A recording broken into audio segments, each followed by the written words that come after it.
हामीलाई त हजुरआमाले सातु खुवाउँदै हुर्काउनु भएको हो नि। घरमा सातु जहिले पनि टुट्दैन थियो क्या। बेला बेलामा अहिले पनि सातु बनाउँछौँ घरमा। कहिलेकाहीँ जौ र चनाको सातु बजारबाट किनेर पनि ल्याउँछौँ।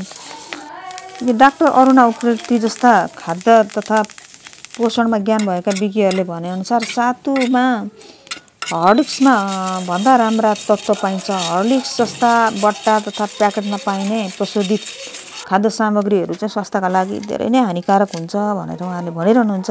त्यसैले जाँगर चलाएर यसो सातु बनाएर घरमा राखिराख्यो भने आफूलाई पनि भोक लागेको बेलामा 2 चम्चा दुधमा, चियामा अथवा पानीमै भए पनि घोलेर खायो भने दिनभरि अडिलो हुन्छ।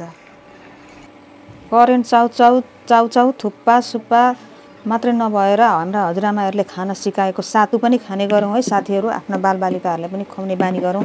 म त खाना थालेँ। By by.